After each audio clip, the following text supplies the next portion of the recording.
Saan bang sulok tayo pumunta para bang ayaw nila tayong tantanan? Lahat gagawin, makalapit lang sa ating katawan. At kapag nakalusot, tiyak na mangangati at mamamantal. Kaya ang insektong ito, tinaguri ang enemy number 1. Pero ang lamok na talamak, lalo na ngayong tag-ulan, hindi lang simpleng pangangati ang dala. Kung minsan, bitbit din nila ang mga peligrosong sakit gaya ng dengue, malaria at Zika virus. Ang Zika virus ay isang mild form ng dengue na pwedeng makaapekto sa dinadala ng isang buntis. Tulad ng mga napabalita sa Brazil, ang sanggol ay pwedeng magka-microcephaly o magkaroon ng ulong di hamak na mas maliit kesa normal na bata. Para mabuhay, sumisipsip ang lalaki at babaeng lamok ng nectar mula sa mga halaman. Pero ang mga babaeng lamok, sumisipsip din ng dugo. Yung babaeng lamok lang ang nagkakalat ng mga sakit. Ay yung lamok lang ang may benefits doon. Nabubusog sila dahil dugo yung kanilang kinakain. Kalimitan, mga 2 beses silang masisip-sip ng dugo para sila ay makapangitlog. Umaabot ng humigit kumulang sa 200 itlog ang inilalabas ng isang female mosquito sa isang pasada. Sa University of the Philippines, Los Baños o UPLB, may paraan sila para mawaksi ang mga lamok. Ito yung tinatawag na water bag. So yung water bag ay marami sa rice field at pwedeng doon kunin yung karamihan sa mga water bag na i-release doon sa container na kakain sa kitikiti. Ngayong gabi, ituturo namin ang iba pang good news na paraan para sa mga pesting lamok tayo na'y mamaalam. Ito ang aming all-natural and fruity version ng insect repellent, ang mosquito repellent mason jar. Dito bibida ang citrus fruits gaya ng lemon at lime. Pwede rin gumamit ng calamansi. Effective daw ang lemon dahil matapang ang clean and fresh scent nito, bagay na ayaw ng mga lamok. Ang lemon naman, in itself, meron siyang limonene. No? Ito isang aromatic na substance na makikita natin sa kanya. Malakas itong chemical na to. Ito rin ay iniiwasan ng maraming insekto. Kaya mapapansin niyo yung mga lugar na medyo fruity yung amoy at ibang mga insecticide na rin na ginagamit nila, medyo fruity ang amoy dahil ang mga insekto ay hindi sanay sa mga ganong katatapang na mga chemical. Sa isang garapon na pinuno ng tubig, maglagay ng tanglad, lemon at lime. Bukod kasi sa matapang na amoy ng lemon at lime, ang tanglad na kamag-anak ng citronella plant ay effective din sa pagtaboy ng lamok. At para ma-intensify ang amoy ng inyong mga sangkap, lagyan ito ng kandila. Tunog yung mga essence, nag-evaporate siya sa atmosphere, mas kumakalat yung amoy, so mas lumalayo ang kanyang nararating kaysa dun sa lugar na nakakonsentrate lang. Ganun lang kasimple at meron na kayong all-natural mosquito repellent.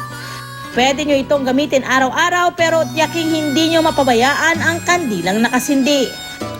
Bukod sa maasim na prutas, effective din pantaboy ng lamok ang pampaanghang natin sa kusina. Introducing ang ating hot organic lamok repellent, ang mga sili. Ang kemikal na nagbibigay ng anghang sa mga sili, irritants din daw sa mga insekto gaya ng langaw at lamok. Para magawa ang inyong repellent, talian lang ang mga sili. At isabit sa may pintuan. Okay, ang sili alam naman natin, no, meron siyang ingredient o may siyang chemical na pinoproduce na tinatawag nating capsaicin. Ang capsaicin, yan yung nagpapainit sa sili. Wala man daw kasing pang-amoy ang mga lamok, apektado pa rin sila ng capsaicin dahil sa taglay nilang chemical receptors. Ito na ang lamok catcher na nakaka-turn off sa mga lamok sa mismong entrada pa lang ng bahay. 1 to 2 weeks ang effectivity nito, kaya pag natuyo, palitan lang ito ng fresh sili. Kung naubusan na kayo ng mga pampaanghang, subukan ang bawang. Tulad kasi ng sili, meron itong spicy chemical na hindi type ng mga lamok. Ang isang ulo ng bawang kailangan lang balatan. Ilagay ito sa bote at buhusan ng rubbing alcohol. Imbis na anti-mosquito lotion ang gamitin, ipahid sa balat itong all-natural garlic with alcohol. Ang garlic naman, alam natin merong maanghang na ingredient ng garlic, yun yung allicin. Ang allicin naman ay isang chemical na pinoproduce ng garlic na natural. So, ang allicin ay parang oil-based, kaya ginagamitan natin ng alcohol para mas mag-dissolve siya. Ang mga insekto ay medyo irritable din dito. So, irritant ito para sa mga insekto. Kung kaya't ang mga insekto, pag nag-come in contact sila with garlic, medyo iniiwas-iwasan nila ito. Hindi lang dahil sa amoy, dahil dun sa chemical receptors sila, na nasa-sense sila, ito ay hindi magandang may dudulot sa kanilang mga katawan. Dahil alcohol ang base, may lasting power ang amoy ng garlic sa balat. Pero important reminder mga kapuso, kumonsulta muna sa skin expert bago ito ipahid sa balat, lalo na kung kayo may mga allergy. Kung ayaw nyo namang mga moy bawang ang balat, spray na lang ito sa kapaligiran. Para sa ating organic mosquito spray, paghaluin ang ginayat na bawang at baby oil. Hayaang mababad ng magdamag ang bawang sa baby oil. Napapansin natin ang mga insect, yung carapace sila, yung kanilang skin covering ay matitigas.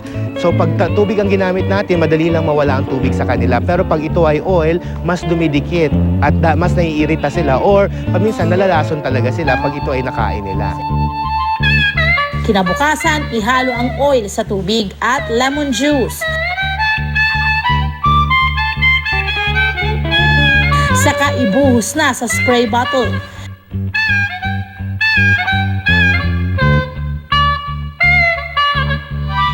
So sinabayan mo pa ng lemon, talagang matindi na yung epekto nito, dumidikit sa kanilang balat, talagang hindi na sila magsastay sa lugar na yon, or sabi ko nga, maaaring mamatay din sila dun sa tindi ng chemical na nalalanghap nila.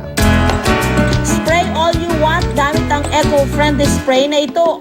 Hindi na magastos, lamok pa ay ubos. Ngayong pabugso-bugso ang ulan, mainamang maging safe at lamok-free. Gamit ang all-natural do-it-yourself mosquito repellents, sa makukulit na lamok at mga sakit, tayo'y pwedeng makaiwas.